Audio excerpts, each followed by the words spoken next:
Assalamualaikum warahmatullahi wabarakatuh. Beginilah kondisi rumah daripada Sidro Saudara Getanyo yang berada di Kampung Jamuan, Dusun Sukamakmu dengan Ibu Badriah. Lebih kurang pada tahun kan tinggal rumah lagi. Ya itu lebih. Masya Allah. Timnya selama dia nyo nadruk kau orang ya potu bantuannya segala macam. Bila proposal malah nak lok meme kurang long bantu baitul mal.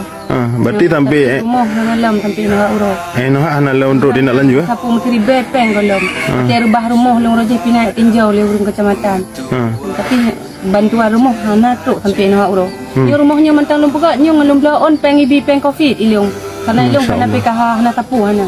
Mana ke ibi peng covid orang yang harga bi 7 juta 800 long tahu. Long blaon 2 juta long tambah peng batu tu nak bibi saudara. Nya long kau bak temeru nya long kelang kera long. Jadi pedap epak orang pedap bantu pedap apa hanje long ikra lewat tu. Lain bodro lo mandung. Ketika yang dalamnya kak dah. Kakak lo. Kan dengan kondisi lumpuh. Ya.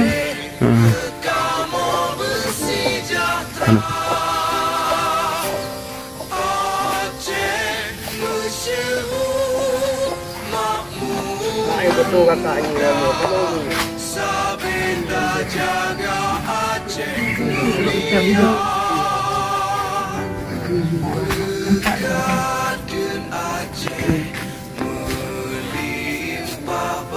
Inilah daripada kakak Badriah dengan seorang ibu Bu Nurjana.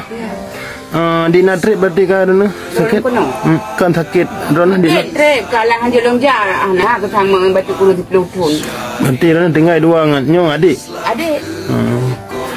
beginilah kondisi.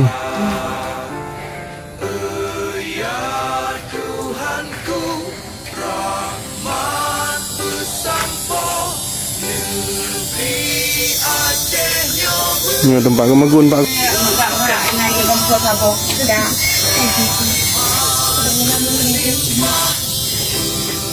Tempat ke semayang. Jangan kon tentek raya Oh masya Allah. Tujuan ya ya dua manjut mandu banyak mandu kita lagi abulut.